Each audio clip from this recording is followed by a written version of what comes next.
Tuhan Allah Bapa kami di surga, kami datang ke hadapan-Mu. Kami bersyukur untuk kesempatan di mana Tuhan berikan kepada kami untuk boleh merenungkan firman-Mu. Tuhan, Engkau urapi hamba-Mu dalam penyampaian firman-Mu. Dan Engkau berikan kami kerendahan hati untuk mau dengan sungguh-sungguh mendengar, merenungkan dan melakukan firman-Mu di dalam kehidupan kami. Terpujilah nama-Mu Tuhan Yesus. Ini doa kami dalam nama Tuhan Yesus, Juru Selamat kami yang hidup, kami berdoa. Amin. Bapak Ibu yang terkasih dalam Tuhan, kita sungguh bersyukur pada saat ini kita masih diberi kesempatan untuk boleh merenungkan firman Tuhan. Sebelumnya kita bersama-sama akan membacakan kebenaran firman Tuhan yang terambil di dalam Lukas pasal 22 ayat 39 sampai ayat 46.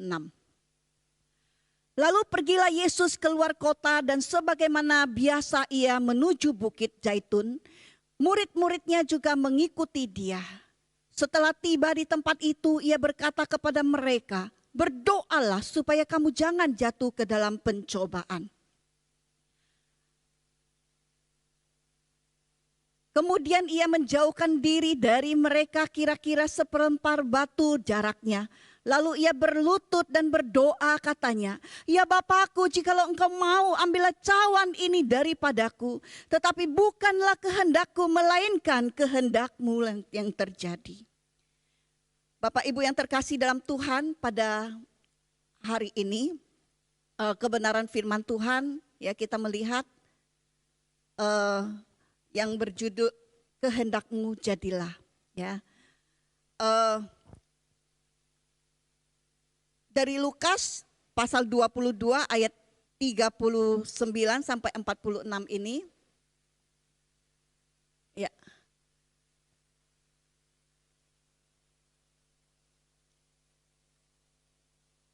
Jadi kita bisa melihat bahwa ada 2 poin ya, ada 2 poin yang akan kita bahas ya di dalam bagian firman Tuhan ini. Poin yang pertama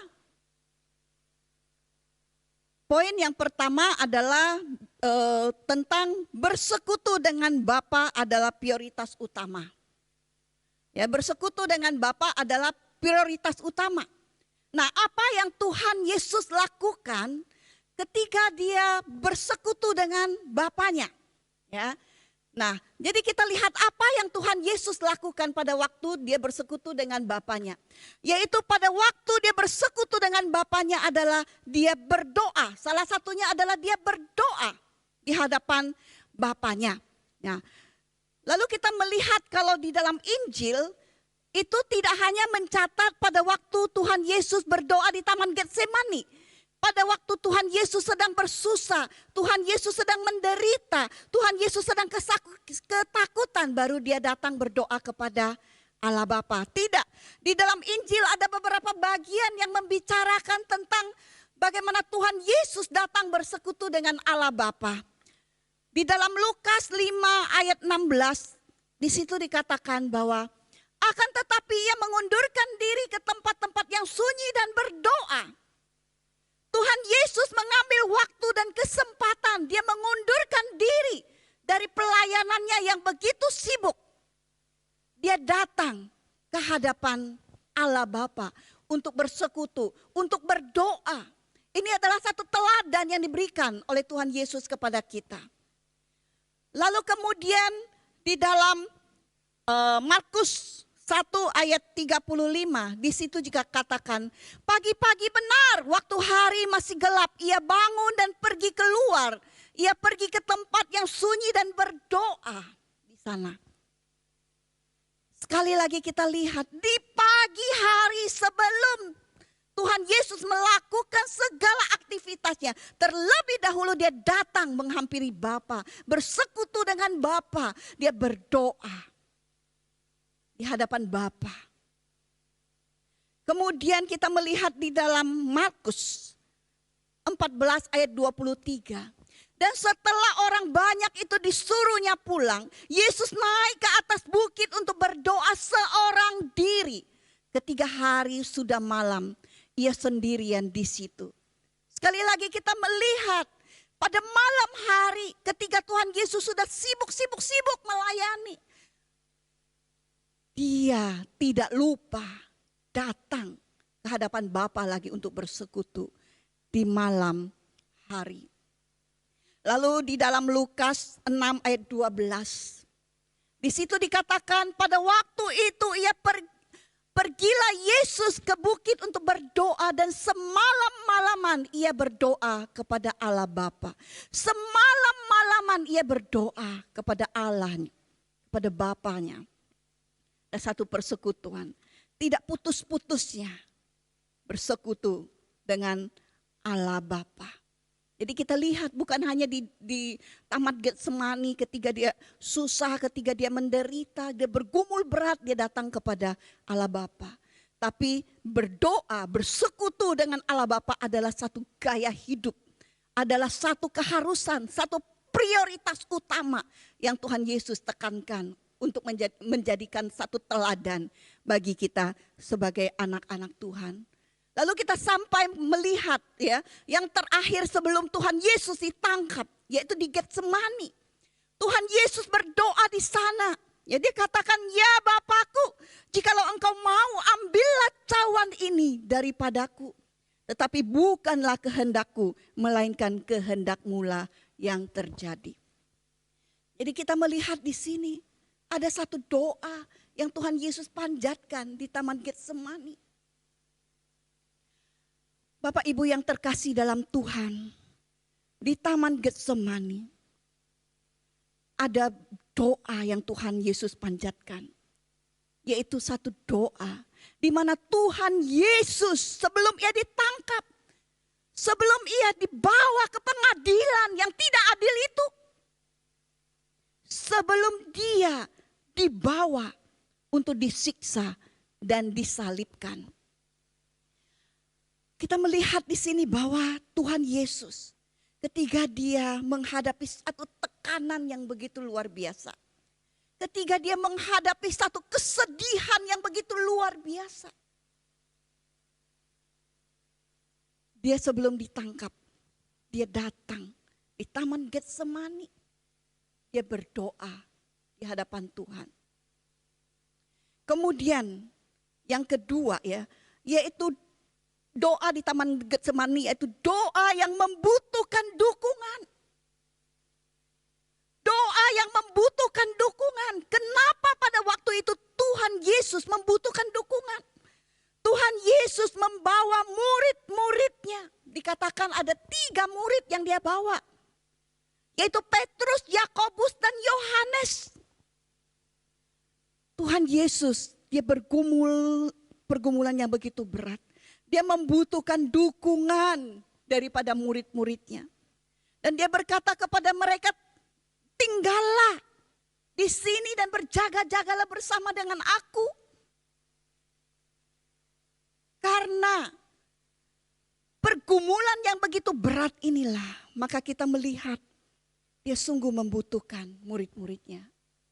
Bapak Ibu yang terkasih dalam Tuhan, Tuhan Yesus akan menuju ke atas kayu salib. Tuhan Yesus akan mati untuk menggantikan manusia. Agar manusia dibebaskan daripada dosa. Tujuan Tuhan Yesus yang akan dia capai itu adalah untuk kita. Nah Bapak Ibu yang terkasih dalam Tuhan, pada saat ini Tuhan juga mau memakai kita. Sebagai anak-anak Tuhan yang sudah diselamatkan. Kita tidak bisa seperti Tuhan Yesus untuk menanggung dosa manusia. Tetapi kita bisa menjadi alat Tuhan untuk membawa manusia-manusia itu ke dalam Tuhan. Supaya mereka lepas daripada dosa itu. Nah Bapak Ibu, Tuhan memakai kita saat ini. Untuk bersama dengan Tuhan Yesus berjaga-jaga. Untuk bersama dengan Tuhan Yesus menangisi jiwa-jiwa yang masih dalam kegelapan. Maukah kita menjadi murid-murid Tuhan Yesus yang berjaga-jaga bersama dengan Dia, berdoa, memberitakan Injil sehingga orang-orang boleh dimenangkan bagi Tuhan. Karena Tuhan sudah melakukan terlebih dahulu mati bagi kita. Lalu kita melihat apa yang Tuhan Yesus lakukan di Taman Getsemani. Yaitu Tuhan Yesus mencurahkan hatinya yang penuh dengan ketakutan. Yang penuh dengan kesedihan. Karena apa? Karena cawan pahit yang akan dia minum. Tuhan Yesus bukan takut bahwa dia akan disiksa. Tuhan Yesus bukan takut kalau dia akan menderita secara fisik maupun mental. Tidak. Tapi satu hal yang paling Tuhan Yesus takutkan. Yang dia katakan, kalau engkau mau, biarlah cawan ini lalu daripadaku. Apa artinya cawan yang akan Tuhan Yesus minum itu? Yaitu bahwa cawan pahit itu adalah satu gambaran hidup yang pahit. Hidup yang dimurkai Allah. Karena Tuhan Yesus harus menanggung dosa manusia. Bapak Ibu yang terkasih dalam Tuhan, bukan berarti pada waktu Tuhan Yesus menanggung dosa manusia lalu dia menjadi berdosa, tidak. Dosen kristologi saya memberikan satu gambaran bahwa Tuhan Yesus sekalipun dia menanggung dosa manusia, dia tidak berdosa. Dia memberikan satu gambaran, satu contoh. Kalau kita mengangkut air, ya, mengangkut air kan pakai ember kayak, pakai apa kayak gitu ya, pakai apa namanya dirijen apalah gitu ya. Mengangkut air bukan berarti kita jadi air gitu kan. Nah, dia memberikan satu gambaran bahwa ketika Tuhan Yesus menanggung dosa manusia bukan berarti Tuhan Yesus berdosa, enggak. Karena dia adalah Allah yang suci, yang tidak ternodai. Tetapi yang menjadi satu kesedihan, dia menjadi orang yang dikutuk. Ya, dia menjadi orang yang dikutuk, orang yang pada waktu itu manusia, dia menjadi manusia ya, menggantikan kita ya. Semua dosa-dosa kita ditanggung oleh dia. Nah, pada waktu Tuhan Yesus menanggung dosa manusia, apa yang terjadi pada dia? Kita lihat di dalam Matius 27 ayat 46 ya, pada waktu Tuhan Yesus disalib, kira-kira dikatakan kira-kira ya, jam 3 berserulah Yesus dengan suara nyaring, Eli, Eli lama sabatani, yang artinya adalah Allahku, Allahku, mengapa engkau meninggalkan aku? Inilah yang membuat Tuhan Yesus paling takut. Karena Allah meninggalkan Allah. Pribadi Allah meninggalkan pribadi Allah. Karena hubungan atau relasi antara Allah Bapa dan Allah Anak tidak mungkin terpisahkan. Tetapi karena dosa yang harus dia tanggung, dia harus berpisah dengan Allah Bapa. Inilah yang menjadi satu pergumulan yang begitu berat, yang begitu luar biasa yang dialami oleh Tuhan Yesus. Bukan salib, bukan penderitaan secara fisik maupun mental yang dia takutkan. Tidak, dia tidak takut dihina, dia tidak takut diludahi, dia tidak takut dicambuk. Tapi yang dia takutkan adalah Eli, Eli lama sabatani. Allahku, Allahku, mengapa engkau meninggalkan aku? Itu yang paling Tuhan Yesus takutkan. Karena kita tahu sebelumnya ya bahwa Tuhan Yesus selalu berhubungan dengan Allah Bapa. Karena itu adalah satu prioritas yang utama dalam hidupnya. Walaupun dia sebagai manusia, dia adalah pribadi Allah yang tidak mungkin ditinggalkan oleh pribadi Allah. Tapi karena kita ya, dia bergumul untuk hal itu. Ketika dia merasa benar-benar ketakutan, ya, ketika dia merasa begitu sedih luar biasa, kita melihat ya hal ini tergambar ya di dalam Markus 14 ayat 34 dikatakan. Lalu ia berkata kepada mereka, hatiku sangat sedih seperti mau mati rasanya. Ada satu stres yang luar biasa. Satu penderitaan yang luar biasa seperti mau mati loh rasanya gitu loh. Karena situasi kondisi yang dia hadapi pada saat itu. Lalu di dalam Markus 14 itu mencatat bahwa Tuhan Yesus 3 kali berdoa dalam doa yang sama. Jadi ada satu pergumulan yang begitu luar biasa. Kalau bisa Bapak ambil cawan ini loh. Daripadaku. Bayangin saja. Dia sudah mau dari sorga.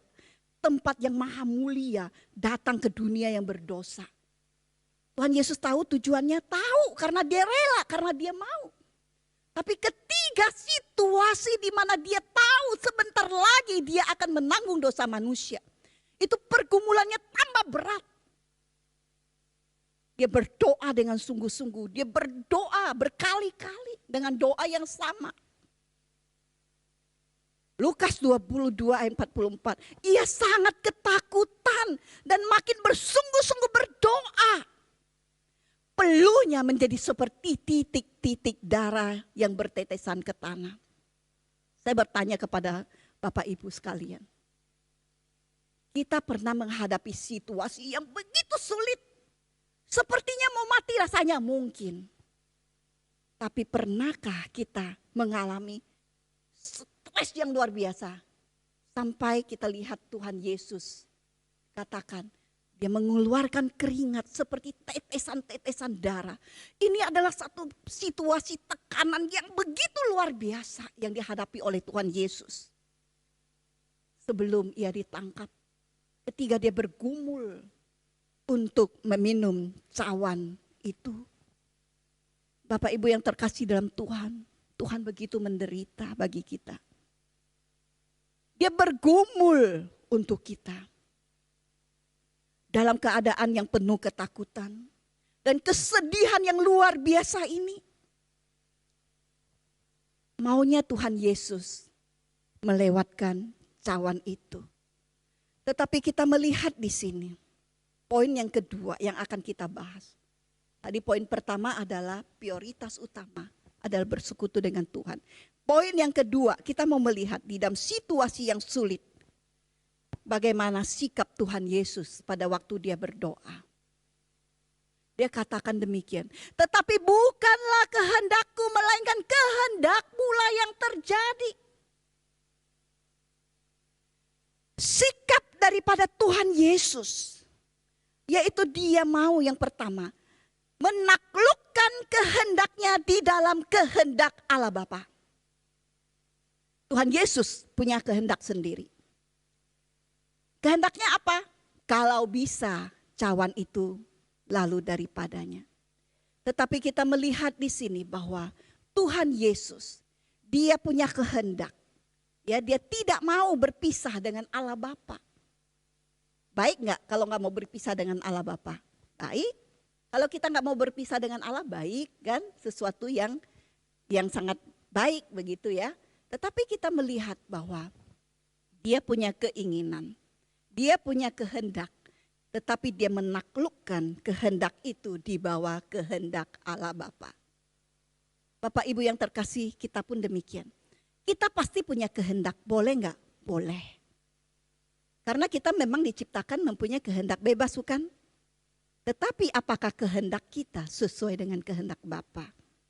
Bapak Ibu yang terkasih, kalau kita makin hidup dengan Tuhan, dekat dengan Tuhan, kita akan makin mengerti kehendak Tuhan. Jadi apa yang menjadi kehendak kita itu akan lebih mirip dengan kehendak Allah Bapa.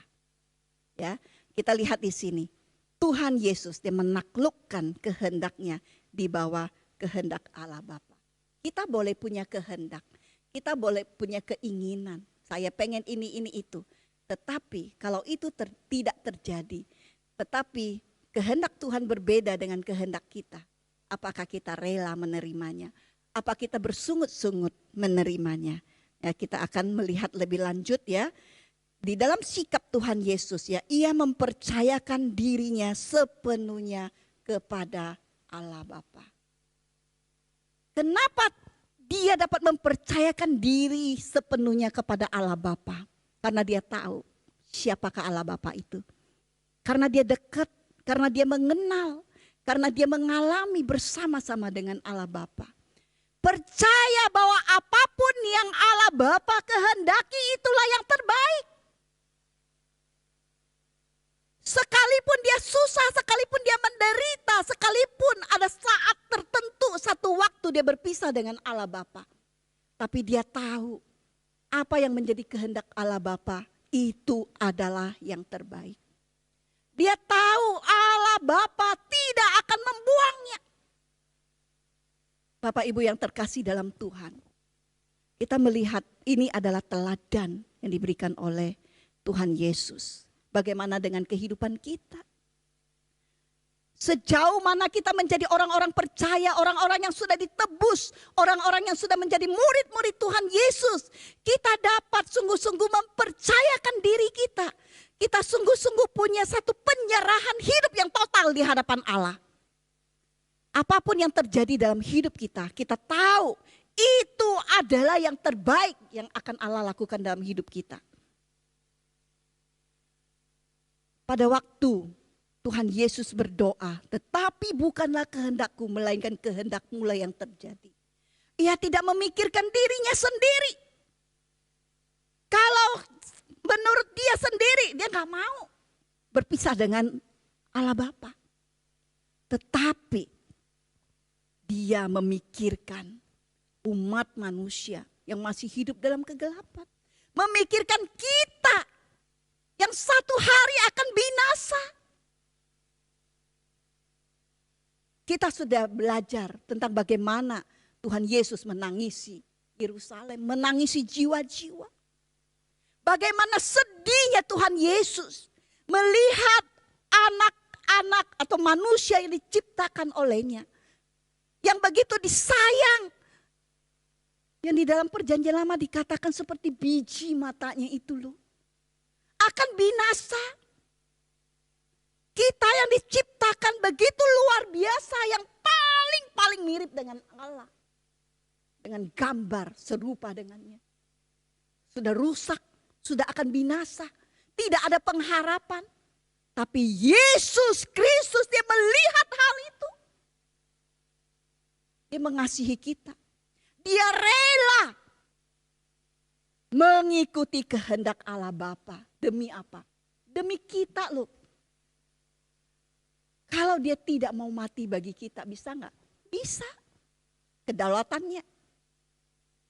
Bukan hak kita yang seharusnya kita dapat. Karena kita melawan dia. Karena kita meninggalkan dia. Karena kita tidak mau taat kepada dia. Bisa Tuhan Yesus nggak mau mati bagi kita. Tetapi dia dengan rela, dengan cinta kasihnya. Karena dia mengasihi kita. Dia mau melakukan itu untuk kita dengan penuh kerelaan. Bapak Ibu yang terkasih, begitu berharganya kita. Sekalipun kita jauh, sekalipun kita manusia yang berdosa yang harus binasa. Tapi dia rela dengan penuh kasih mau taat melakukan kehendak Bapa. Bapak Ibu yang terkasih dalam Tuhan Yesus. Kita melihat poin yang kedua ya. Tadi masih poin yang pertama. Poin yang kedua.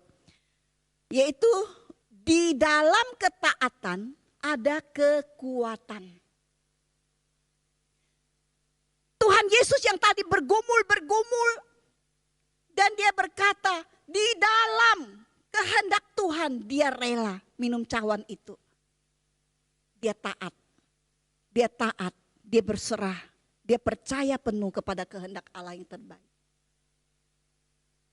Lalu apa yang terjadi dalam Lukas 22 ayat 43 dikatakan, maka seorang malaikat dari langit menampakkan diri kepadanya untuk memberi kekuatan kepadanya. Di dalam ketaatan, di dalam penyerahan diri, di dalam ketundukan kepada Allah Bapa. Allah tidak akan membiarkan. Allah dikatakan mengirimkan malaikat langit untuk memberi kekuatan kepadanya. Bapak Ibu yang terkasih, ini merupakan satu hal yang begitu menguatkan kita. Pada saat kita mau taat kepada Allah. Pada saat kita mau melakukan kehendak Allah lebih daripada kehendak kita sendiri. Maka Allah tidak akan biarkan kita. Allah tidak akan biarkan kita berjuang sendiri untuk melawan keinginan daging kita. Karena dia akan berikan kekuatan kepada kita. Karena dia akan memperlengkapi kita. Bapak Ibu yang terkasih dalam Tuhan, kita melihat apa yang dialami oleh Tuhan Yesus. Apa yang menjadi sikapnya. Kita lihat satu hal teladan yang begitu luar biasa pada saat Tuhan Yesus ketika dia taat, maka kekuatan daripada Allah memenuhi hidupnya. Demikian juga dengan kita. Bagaimana kita bisa taat? Bagaimana kita bisa mengutamakan kehendak Tuhan? Bapak Ibu yang terkasih dalam Tuhan, di dalam kehidupan kita itu seperti apa ya? Seperti sesuatu ya yang misteri begitu. Kita nggak tahu apa yang akan terjadi ke depan. Kita nggak tahu ada pergumulan apa yang akan kita hadapi. Mungkin saya juga sudah bercita-cita, oh saya pengen ini. Saya pengen anak saya begini, saya pengen dapat yang begini. Ya. Tetapi pada akhirnya kita lihat kok beda, kok nggak kecapai gitu ya. Nah, mungkin kita bisa menjadi satu pertanyaan. Ya, bagaimana kita harus menaklukkan kehendak kita di dalam kehendak Allah? Kita dapat sepenuhnya percaya kepada Allah Bapa. Bagaimana kita dapat memikirkan orang lain daripada kita hanya memikirkan diri kita sendiri. Bapak Ibu yang terkasih dalam Tuhan, itu adalah sesuatu yang bukan datang tiba-tiba atau mendadak. Saya bisa menjadi seorang yang taat, bukan datang tiba-tiba begitu sebagai anak Tuhan. Saya bisa menjadi seorang yang benar-benar percaya dan berserah kepada Allah Bapa, bukan datang dengan tiba-tiba. Atau mungkin saya menjadi seorang ya yang benar-benar mau dipakai oleh Tuhan, bukan hanya memikirkan diri sendiri, tapi hidup saya sungguh saya mau persembahkan untuk melayani Tuhan, mungkin juga memperhatikan orang lain, berdoa, membawa mereka kepada Tuhan, hidup di hadapan Tuhan untuk menjadi teladan, bukan sesuatu yang instan atau datang tiba-tiba. Mendadak kita menjadi orang yang seperti itu. Kalau kita lihat teladan yang diberikan oleh Tuhan Yesus, ya, yaitu hanya ketika seorang anak Tuhan menjalin hubungan dengan Tuhan dengan baik, menjadikan hubungan dengan Tuhan menjadi prioritas utamanya. Atau seorang yang benar-benar mengalami Tuhan dengan sungguh-sungguh dalam hidupnya, mengenal Tuhan dengan sungguh-sungguh dalam hidupnya, bersekutu dengan sungguh-sungguh dengan Tuhan dalam hidupnya, baik di dalam berdoa, di dalam membaca firman, di dalam melakukan firman dan sebagainya. Itulah disiplin-disiplin rohani itu kita terapkan dalam hidup kita. Baru kita bisa mencapai apa yang diajarkan oleh Tuhan Yesus. Menjadi seorang yang berkata, ya Bapa, biarlah kehendak-Mu yang terjadi dalam hidupku. Ketika kita dapat berkata, ketika kita mempraktekkan satu perkataan ini, biarlah kehendak-Mu lah yang terjadi dalam hidupku. Baru bisa kita nyatakan itu dalam hidup kita. Kalau kita dari awal kita sebagai orang Kristen, sekarang belum terlambat. Kita terus disiplinkan kehidupan rohani kita di dalam mendekatkan diri kepada Tuhan. Baru apa? Kita bisa mengenal Dia. Makin mengenal Dia, makin hidup di dalam Dia, kita akan makin mengerti kehendak Tuhan itu. Jadi apa yang terjadi? Seperti tadi saya katakan, kehendak kita akan makin mirip dengan kehendak Allah, makin mirip dengan kehendak Allah. Amin. Tanpa disiplin rohani, tanpa menjadikan satu persekutuan itu dengan Allah Bapa itu adalah prioritas dalam hidup kita. Kita tidak bisa mencapai titik seperti ini. Biarlah kehendak-Mu yang jadi dalam hidupku. Seperti seorang misionaris yang bernama Adelaide Poller, ya, yang menuliskan lagu Kehendak-Mu laksanakan di dalam PPK ada. Dia seorang misionaris, dia punya kekuatan yang begitu keras gitu ya. Dia pengen menjadi misionaris melayani melayani Tuhan begitu ya. Ada satu tempat yang akan dia tuju, tetapi dia berdoa, kenapa dia belum dipanggil-panggil. Dia berdoa, kenapa belum dipanggil-panggil. Akhirnya dia sadar bahwa kehendak Tuhan yang akan terjadi kalau memang Tuhan pakai, Tuhan panggil dia untuk pergi ke daerah yang dia mau tuju. Dia tuliskan lagu demikian. Kehendak Tuhan jadikanlah ku tanah liat kau penjunan. Bentuklah aku sesukamu, aku menunggu di kakimu. Bagaimana dengan hidup kita? Mungkin bukan hanya ketika kita berdoa, Tuhan kehendak-Mu lah yang jadi.